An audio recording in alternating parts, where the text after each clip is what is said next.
telling your followers that you started a live video. Come on then.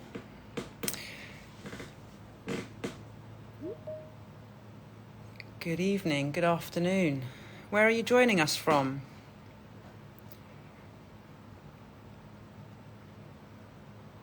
Wow, you come in quick, you guys, don't you?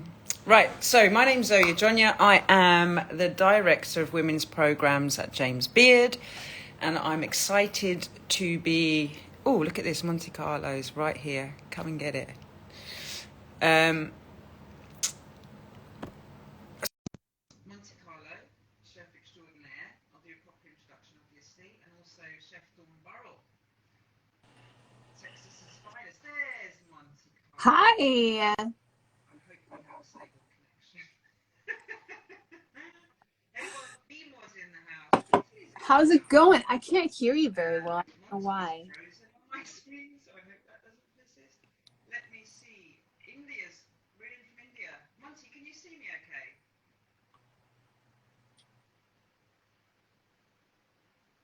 I'm loving your glasses, by the way. Thank you. I can't hear you well. Why? Can you hear me now? I'll figure it out.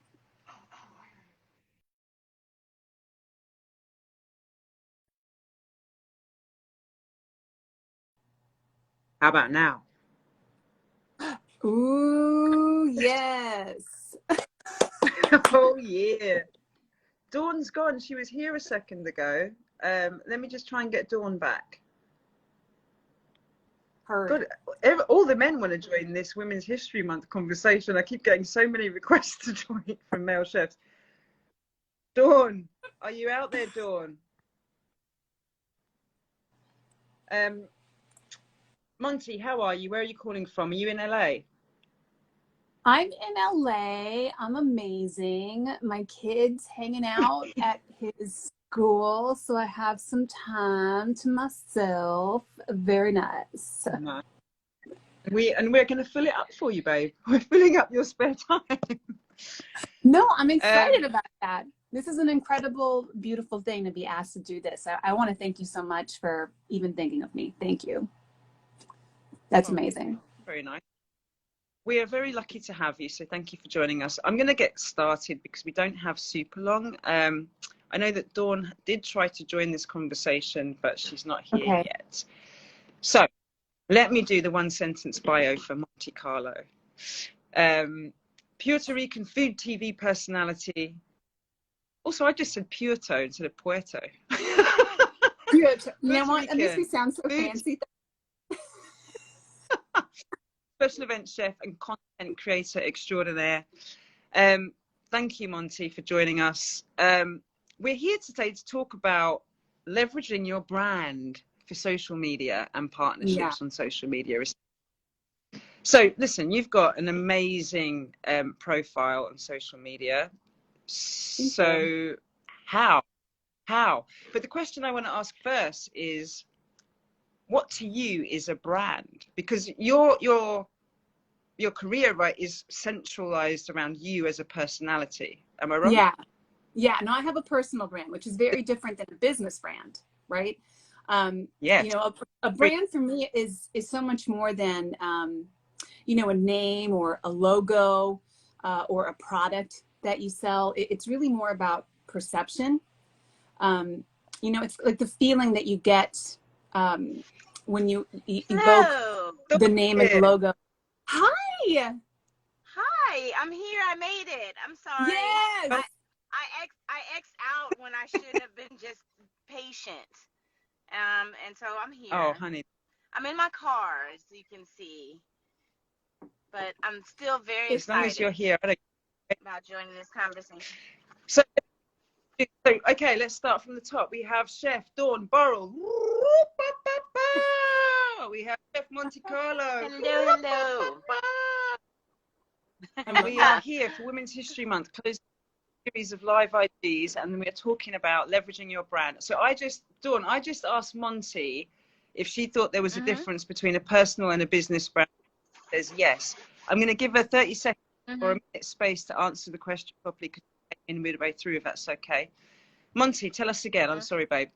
Okay, yeah. Well, I mean, for me, the difference between a business brand, how do you define well, a personal brand is built around you. It's your personality, it's your lifestyle, it's your interests, and it usually means that your brand is your name. Whereas a business brand is really an identity that you create for your business. So, it's not usually your name, because you can't sell that to somebody else down the line, right? They can't do anything with that. So that to me is the difference between a business and personal. Right. But for me, yeah, I mean, there's some overlap. There's some overlap because my personal brand is also my business brand, because I'm can y'all hear me well? Can y'all hear me? Okay. Yeah. Yes, and I'm hard of hearing, so that's good. Okay. My personal brand and my business brand are there's overlap. So when I am marketing myself, it is truly my everyday life, because I'm seeking brand partnerships as myself. So my business is being myself, and authentically so, and sharing myself with people, and hopefully brand partnerships will be in line with how it is that I live my life and communicate who I am on a daily basis.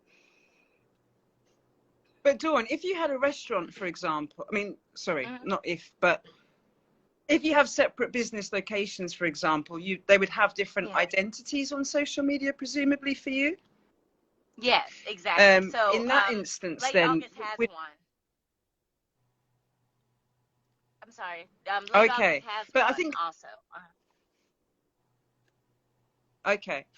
Like for me, in terms of like but I see both of these arguments, right? Because as an individual, I have a personal brand, but I also have a business, but I'm the face of that business. So it's quite hard to extricate me from brand itself. So I think that's what you're leaning into a little bit, Dawn, when you say that, because there can be a merging of the brand a little bit.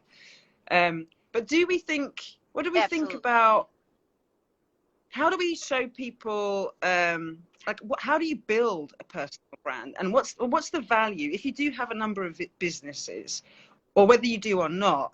What is the value in terms of your career in hospitality of creating a personal brand? If I could ask Monte to speak to that first. I mean, creating a personal brand in hospitality gives people an inside look into the behind the scenes of what's going on, like Dawn's restaurant, what's happening behind the scenes at Dawn's restaurant, or what am I doing behind the scenes on the set of a Food Network show? Like, it gives them inside skinny, it humanizes you. So I believe that the strength of a personal brand is huge. I agree. Dawn, what do you reckon? I mean, would you say? Go on. There's a little bit of a lag for me. Yeah, so I'm sorry for that. I was just gonna say that I completely agree that it kind of to be your true and authentic self while sharing your behind the scenes moments and your day-to-day life, I think it's pretty incredible for people because it gives them a window in, and it also like gives people an idea who are buying into your business as who you are as a person. So yeah, I think they help each other, I think. Does it resonate for both of you if I said people, it doesn't matter how big your brand is or what your product is, at the end of the day, actually what people are buying is the person behind the brand, right? They're buying into the story of the brand, and that's what they're having a relationship with, right? So if you can make yourself available in an authentic way, then people are basically forming a deeper relationship with the brand. Does that resonate? 100. I mean, that's why someone like Nike partners up with Michael Jordan. Do you know what I mean? It's because people aren't magnetically drawn to a brand as much as they're magnetically drawn to a human being and someone that they can relate to. That's good. And this is why the authenticity piece is important, right? Because what you're projecting out into the world is what you're essentially selling to people. And it would be a mismatch. If you're not being authentic and true to who you are, then your consumer is going to feel that friction. Would you agree? Dawn, do you want to, I feel like I'm talking over you. No, you're not at all. I do agree.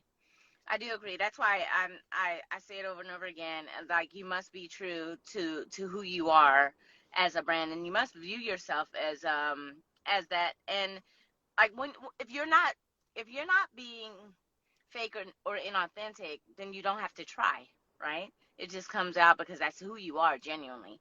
And so you want to show people that transparency is wonderful, and then you just kind of want to get people, keep people engaged and with sharing consistently, and and just giving people what they want also, by asking questions about, would you like to see me do this, or how do you think, what do you think about, do you like the way this dish looks, for example? Do you want the recipe for it? All of that keeps people engaged, interested, and like they're a part of your life, like a friend, Yeah. which is nice. Yeah. But also, it's a way to have like live market research and like live, it's like real-time Exactly. feedback on a project, on a marketing position you might want to take, Yeah. or new menu item, as you just. So let's talk about content strategy. I don't want to go into like how you build a massive audience, but what are some tips? Like, do you use content pillars? Do you use, like, I know that consistency is paramount when it comes to building an audience, because if that's what you want to be, right, you have to keep and maintain the conversation. They're going to expect to see you regularly. They're going to want to see content regularly. Now, that looks different for everybody, right? Some people post every day. Some people post once a week. So what has been, Monte, you first, what has been your content strategy, do you think?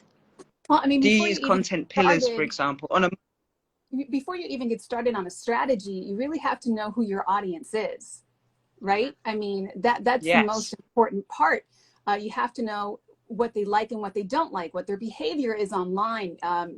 You have to find out like where they spend their time in the digital world. Like if you are catering to 19-year-olds, then you need to be on TikTok where they are. But if you're catering to an older audience, say in their 20s and mid 30s, then you need to be on Instagram. And those are two completely different types of content. So it really, it's very important for you to know who your audience is, and you do that through social listening. That's when you take social media platforms and their analytics, and you kind of figure out where your brand is being mentioned and the conversations that are happening that relate to your brand, like how people are talking about restaurant workers, or how they're talking about food in general. And you have to also be engaged. I mean, people have to understand that there's a social aspect to social media, and I think a lot of people forget that. You have to be actively engaged. You have to answer people back. You have to thank them for sharing. And as you said, you have to be consistent. It's very important. And also, I Yeah. suppose you have to also use the platform that you're comfortable with, right? Because not everybody wants to be face on a camera. Not That's not. everybody is going to be comfortable in a tick. I disagree with that. Oh, It's not go on, about tell me. you're comfortable. It's not about, because your comfort zone isn't, how you don't build a business on your comfort zone, right? I mean, you don't do that. That's not how you build a business. Monte, I mean, you are so right. Right.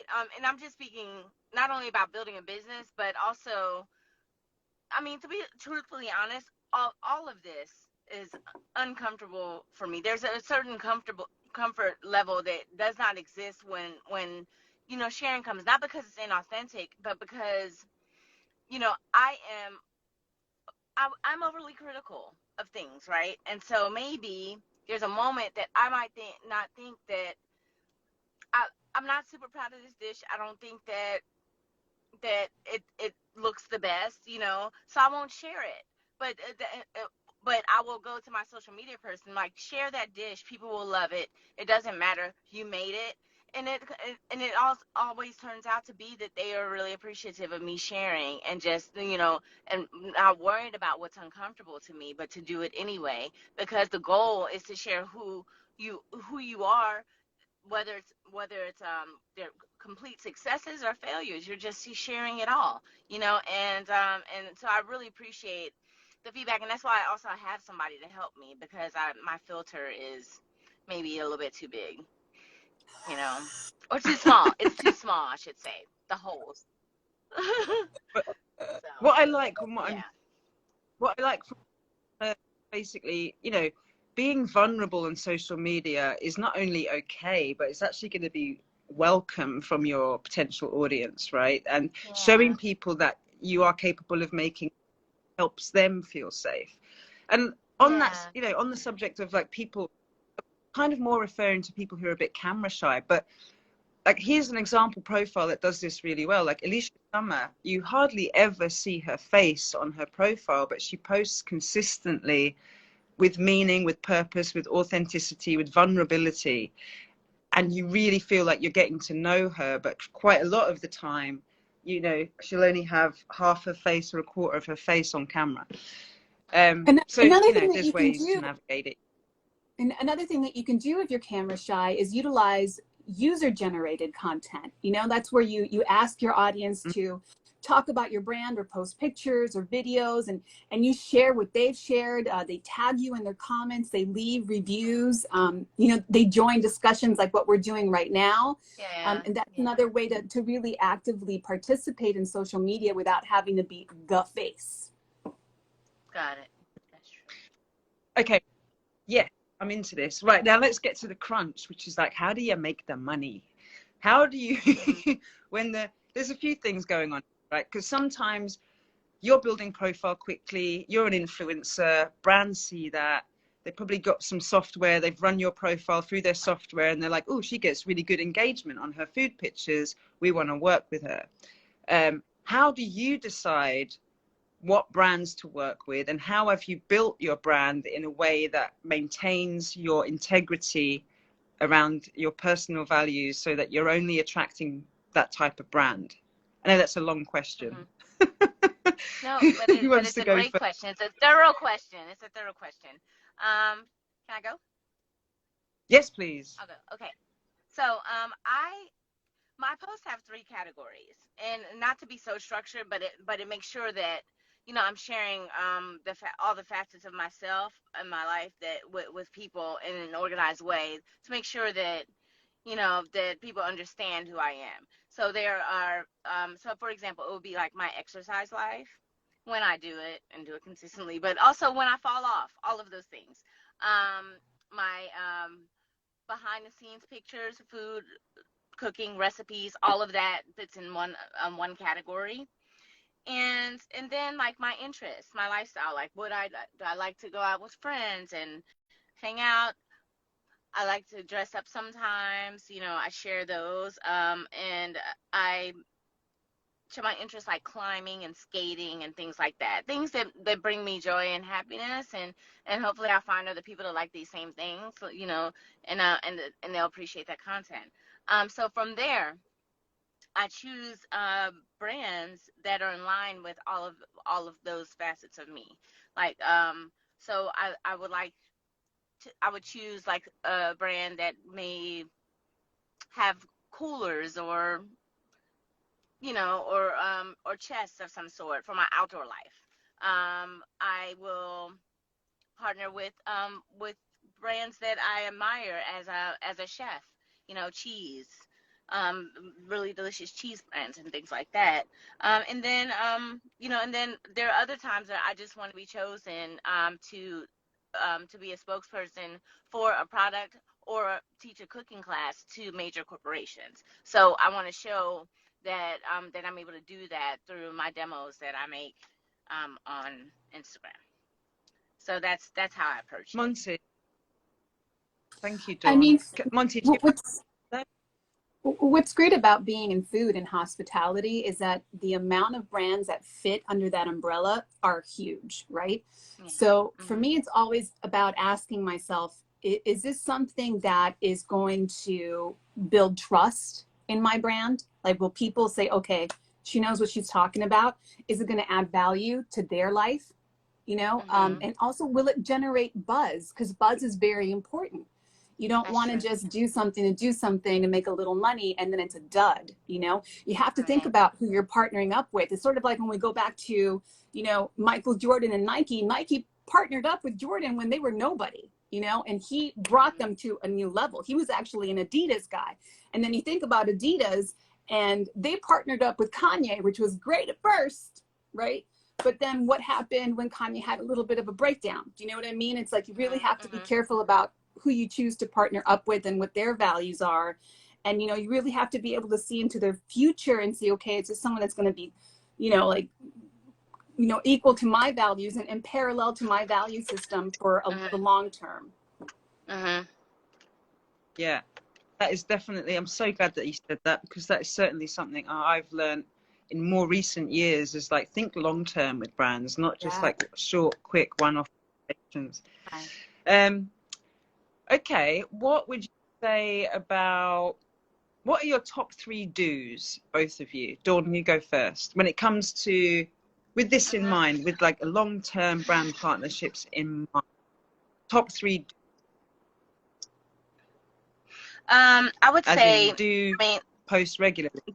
do post regularly. Consistency is key. That was my first one. Um, do get help if you need it. You know, help is very important. Like if you need help to create content, like if you need to hire someone that will that would help you capture those moments, it's an investment worth taking. And thirdly, it would be to establish a list of brands that you think would be healthy partnerships for both yourself and your brand, and something that you'd be willing to stand behind 100%. Monte, what would be your top 3 do's? I think the most important thing is to have a strategy. Or your top 3 right? don'ts, actually. Oh, you want my don'ts? What? Well, I did ask you for your do's, but then I'll change the question. Okay, well, Go on, so top 3 do's. Tell me your... Okay, you need to have a strategy. You know, you have to have a game plan. You have to know who your audience is, and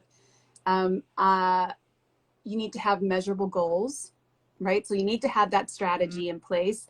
You also need to know where you need to be. You can't be every woman, right? You're not Whitney Houston. Do you know what I mean? Like, you have to like figure out what is the social media channel that my audience is at, and be on that channel. That means 1 or 2 channels. Otherwise, you're spreading yourself really thin. Yeah. And gosh, another do. I mean, you know, What about... be engaging. Engage with your audience. That's very important. Be Yes. social. Don't. Okay, don't have Top 3 poor don't. grammar and spelling. I hate that. Don't do that. You know, use Grammarly. It's so easy. You know what I mean? I'm not the best at grammar and spelling, but I can click on Grammarly. Do you know what I mean? Like, don't do that. Don't do that to your brand. And don't be needy. You know, like there's people that are always like, please share this, please like this, please, like, constantly. That makes you look needy. Don't do that, you know? And don't automate. You know, don't share the same thing on every single platform, because it's not the same audience and it's not the same language. There's different languages for every platform. Those are my big don'ts. Obviously, I'm very passionate about it. That is really... Yeah. We should have started with the don'ts. I love the energy for the don'ts.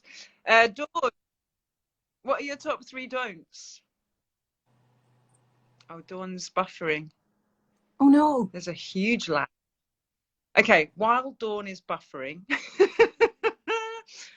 what do you think? Do you have a favorite no, Monte, when it comes to working with a brand? Has there been a time when you're like, actually, like, it might have been difficult for you to say no, but in the long term, it was the right choice for you? Do you have a favorite no?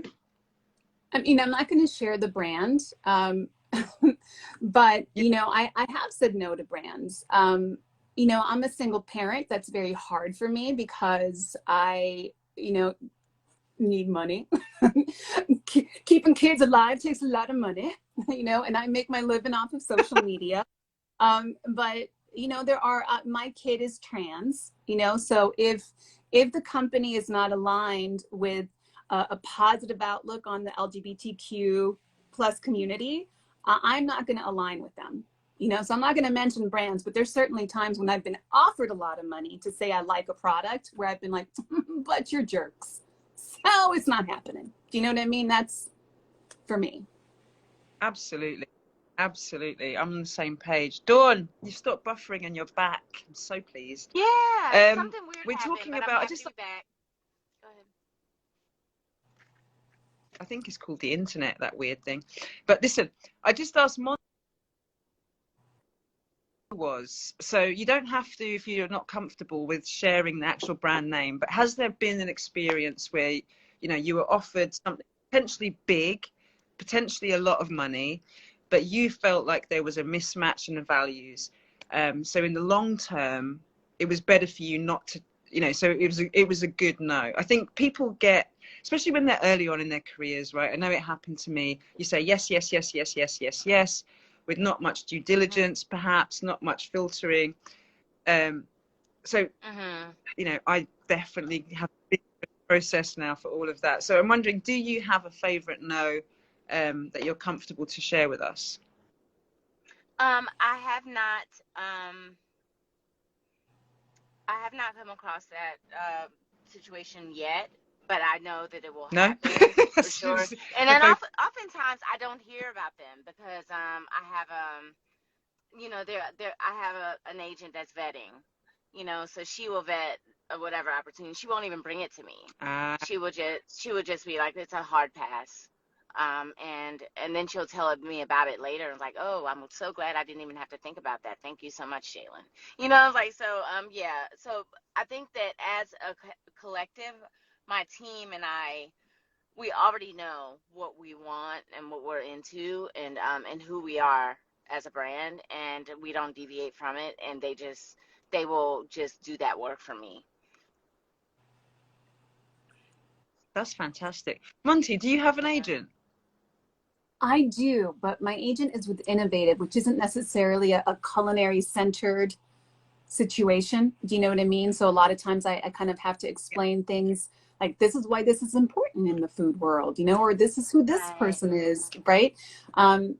So I do take, I'm like very in there with everything that they do, just to make sure that they're not passing on something that is actually amazing just because they don't know who the person is. You know, I mean, they deal with like famous actors and like football people, you know, I mean, what are those people, like athletes? You know, like, you know, so I have to be careful with all that. This is another good point for people watching. You know, football people. Another good point for watching is that sometimes, like, you have to know as well. This is about knowing what's good for you and your brand, right? Because just because people have a certain position doesn't necessarily mean that they know best for you, even though you might have hired them to try to know best for you. They don't always necessarily know. So you should always try to, you know, safeguard yourself by having a really good understanding of what your business is, what your brand is, what your values are, and your strategy, as Monte out earlier on. We're getting to the closing time as if we're in a pub. We're not in a pub, we're online. So we can stretch a couple of minutes. So what was the last question I wanted to ask you both? It was, actually, what would you, in fact, instead of me asking you a question, what is perhaps something you want to get across to, you know, this is Women's History Month, so we're talking, this is applicable to everybody right now. Let's focus in for a minute on women. And what would be your advice to women when it comes to, like, what one thing do you think is blocking or stopping women from going for it on social media and like putting loads of energy online? And how would you help What advice would you give them to overcome whatever the block is? At a certain age, don't really understand the power of social media because it wasn't powerful media when I was in my mid 20s. It didn't exist. I mean, I remember MySpace. Right. You know what I mean? Like, I remember when MySpace came out and everyone was like, what? You know, it's like, you know, I had a lot of growing before social media even came out. So it's important to know the power of social media and then to actively not ignore it, you know, just because you're not comfortable with it. I mean, women are amazing, all powerful human beings that can create life. You know, you can handle figuring out how to run your Instagram account. Like, that's not complicated. You know what I mean? Right. Considering all that women do and like the microaggressions that we deal with on a daily basis, you can handle social media, you know, and believe in the power of it and then take advantage of it to propel yourself and propel your brand to an even better and bigger place. Dawn, your response. Yeah, so I would say that for a lot of women, I think that we find ourselves in self-conscious about things for a number of different reasons, and I would just say don't hesitate. I would say don't hesitate to share if what you're sharing is in line with who you want to present to people.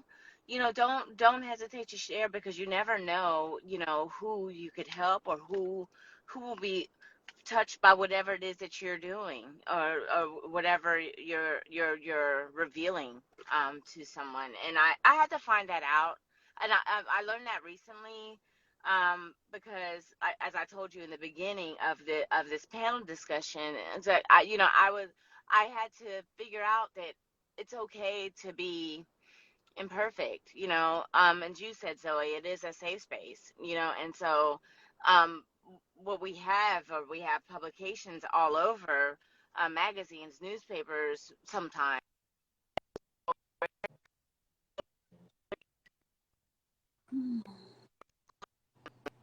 Buffer breakdown.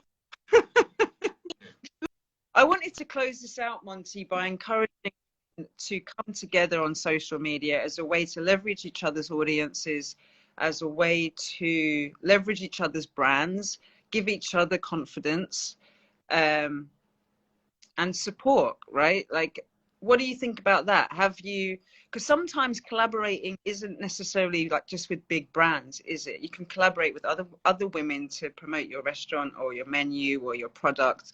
What do you think about that? Women collaborating with women. I think that's very important. You know, take for example, like influencer marketing, right? It has a huge ROI. I mean, for every dollar that you spend on influencer marketing, you get like $6 in return for that investment, you know? So it's very important if you find someone in your space that you think, you know, it has the same values as you, and can help propel your brand as much as you can help propel their brand, and there's a synergy there. Definitely take advantage of it. You know, and it can only be good for you. But as long as you've like really studied them and know like they're not going to flake out on you, or you know what I mean? Like, you really have to know who you're working with and who you're partnering up. It's a marriage, because everything lasts forever on social media. It never goes away. So you really have to make sure that the person you're partnering with is someone that is going to be clutch for the rest of the time. It's like a marriage. Ride or die. Tell me about it. I've made errors. Dawn, we're talking about the power of connecting and partnership with other women online to leverage each other's brands and community, support and uplift each other. Can you speak to that before we just say goodbye to everybody? Yeah. I would first want to say I'm so sorry. I'm in the country, just so you know. But yeah, it's something that I do naturally, because I believe, like, you know, empower women so we can all uplift each other. And so, like, I really my goal is to always support the ladies that, you know, that are doing amazing things, whether in the industry or outside of my industry. Like, I'm always looking for someone to connect with. It means that we're like-minded. It means that we're out here, connecting with people authentically, and we can share each other's audiences, which is really important. That's fantastic. I want to thank you both so much for joining us today as part of Women's History Month. I feel like we could have a lot more on this conversation, and maybe we should. But that's all the time we have time for today. If I was going to wrap it up succinctly, which I'm not very good at because I'm a British waffler, I would say key takeaways are focus on your content strategy, find out who your audience are. This is in terms of building your audience. Lead with authenticity at all times. People are buying into you, the person behind the personal brand and the business brand at all times. So it's really important to be yourself, be comfortable being yourself, and people will really gravitate towards that. And what else? Monte, what have I missed? Dawn, what have I missed? Takeaway. Consistent. Did you say consistency is key? Collaboration. Consistency, collaboration, connection. Cool. I think that's enough C's. That's a lot of C's. Right. I'm going to close it out. We've had some terrible I think it's lagging. also important to create thought leadership content. Like, you post content that shows off your knowledge and your expertise and helps you stand out as a thought leader. For me, that's really more important than, here's what I had to eat today. Like, it's going to be more engaging that way, Yeah. You still have to differentiate yourself from, all the other brilliant women in food, because we are many, including you two. So, Dawn Burrell, Monte, Carlo, thank you so much for coming and being Women in Hospitality today. Lots of love to you both. May you live long, prosper, and influence more and more. Live long and prosper. Thank you. Thank you so much. See you soon, ladies. This will go into the weird live story place where Instagram things happen secretly and not secretly. I don't know. But it will be available to view later on. So anyway, all of you who joined today, thank you so much. We appreciate you. Take care, everybody. God bless. Good night. Good afternoon. Enjoy your dinner. Make dinner. Eat your veg. Bye-bye. Bye. Bye.